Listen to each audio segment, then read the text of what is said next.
Hello my fellow Christian fiction lovers, welcome back to another video. Today I'm going to be reviewing A Long Time Comin' by Robin W. Pearson. Yes, hold on. I know that's the right author, I'm just double checking for my own peace of mind. Yes, okay. I don't know why, I just had like a massive brain, like, what if it's the wrong author? Anyway, I have done that before and had to refilm videos. Anyway, that's the book I'm going to be reviewing today. I don't have it with me because I took it home the last time I went home and left it there on my bookshelf because like I don't need a book in my dorm that I've just taken up space, you know? So anyway, she's back home, but we can still talk about her. So I have wanted to read this book for a while. I kind of just seen it like floating around the, I guess, community of Christian fiction, and I've heard mixed reviews. I've kind of like, it's one of those books that it's like, oh, if I ever get the chance, yeah, sure, I'll read it. And I got the chance because I was able to buy it for like $5 in a $5 fiction sale. So if you're unaware, because I honestly was until I read this book, A Long Time Comin' follows, what's her name? Oh my word. Okay, we follow Beatrice Agnew, who is the grandmother, and we also follow her granddaughter, Evelyn Lester. And Beatrice, or Granny B, as literally everyone calls her, has just found out that she is dying. Now, you have to know this about Granny B. She is stubborn as all get out. She does things her way or the highway. And like, she's a fierce Christian, but kind of a like, my faith is my own, I don't go to church type of Christian, which is a very interesting aspect of the book. I might get into that more later.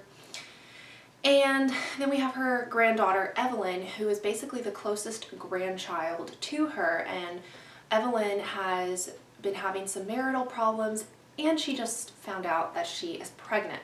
So she's going through all of these things. Her husband is currently away on a business trip, so she stays with Granny B for a while, and they further bond over quite a few disagreements, but this just beautiful story of them helping each other heal through the wisdom of old age, the innocence of, not necessarily innocence of Evelyn, but the naivety, I guess you could say, but also just being able to learn from each other.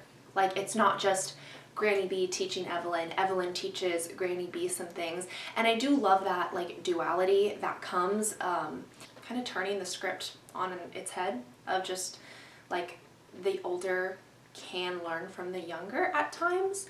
I thought that was a really beautiful piece of the book. So the first section is really like beginning to uncover these things. We get to see a bit of Evelyn's relationship with her mother, which is rocky to say the least. And we kind of see that as a reflection of Evelyn's mother's relationship with Granny B, her mother, which is very rocky. So that's the first section, and then the middle section is chapters from, every chapter is a different child's perspective of Granny B. And it starts with like a memory from their childhood that really shaped them, and then the second half of the chapter is them receiving a letter from their long lost father as well as their dying mother. And they get to read these letters and these emotions because Granny B, by her nature, is not a very outward expressing emotional person. Like, she didn't really tell her kids like, I'm proud of you, I love you, blah blah blah. She just wasn't very affirming in her words. It was more of her actions. So anyway, them getting to read these words that she has written down for them, just really telling them how much they mean to her and how she's enjoyed being their mother, and like things that they've needed to hear, things that like at the stage of life that each one of them is in just really nourish their souls and like speak to them. That middle section is just so sweet, and it made me tear up a couple of times. And you know, I think I'm gonna stop saying y'all know I'm not a crier when it comes to books, because I've proved myself wrong so many times with that.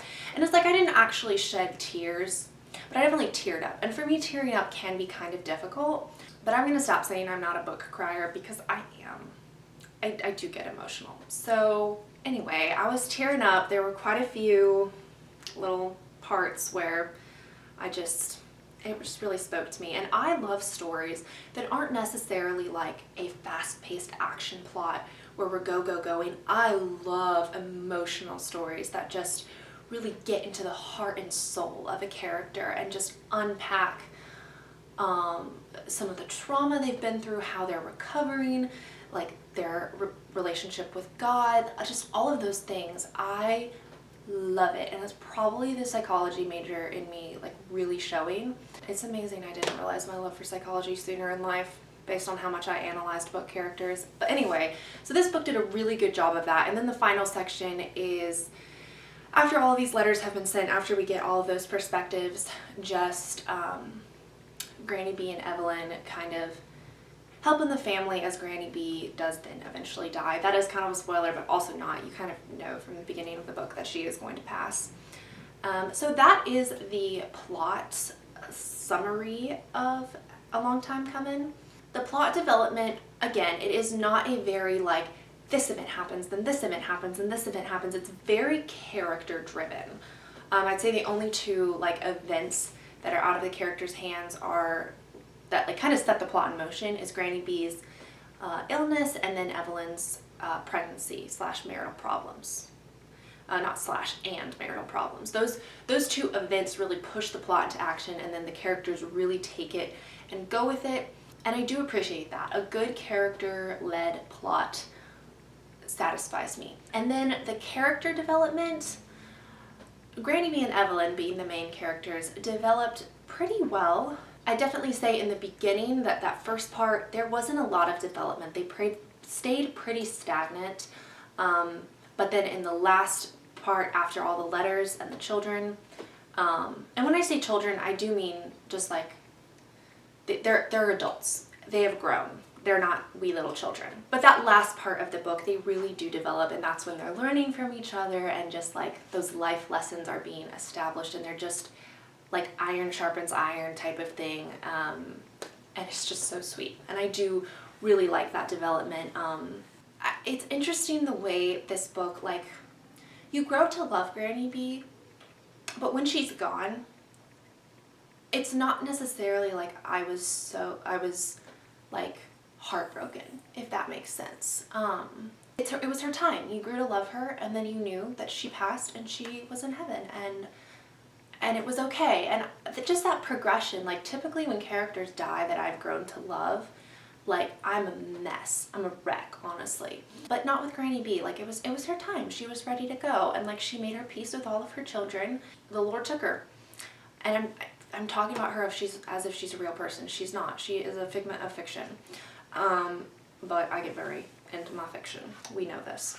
So anyway, the character development, like characters definitely did develop. Evelyn, I do wish some things had been different with her character development, but I understand the way that they went based on what the story was presenting. The faith element in this book was definitely there. Granny B and Evelyn are both Christians. They both prayed. Granny B like relied heavily on the Lord, but in a very different way. Like I just want to emphasize, like, her relationship with God was just so different than anything I've ever read, but it made sense for her character. And then one of her daughters was a very devout, God-honoring, God-loving woman. But we kind of see part of her realizing maybe some of her devotion to the church was an idol and she was focusing on the wrong thing. So that was quite interesting. I really enjoyed reading that because that's something in my personal life that has really, like, I've been thinking about and evaluating recently is like what is an idol in my life. So I quite enjoyed reading that part. So overall, this was a good book. I gave it 3 stars just because it's not my typical genre. There were some parts of the book that I didn't love, and it didn't just have that wow shock factor of a 5-star that I typically look for. It was pretty predictable. And there's nothing wrong with a predictable book at all. I just do like a book that is going to like catch me off guard and like really be like, ooh, what's coming next? Who knows? And that was not this book, and that's fine. It was a solid 3-star read. say probably even 3.5 stars. So let me know if you've read this book. I'm sure a lot of you have. It is not a super new release, and it's been pretty popular. I have Robin W. Pearson's latest release on my TBR that I'm going to read eventually, and I'll definitely do a review of that. Who knows, the next time I will pop up in your subscription boxes again, but I'm glad I got to film this review, and thank you all so much for watching this video. If you liked it, don't forget to give it a like, and if you want to see more content like this, go ahead and subscribe, and I will see you in my next video. Until then, bye!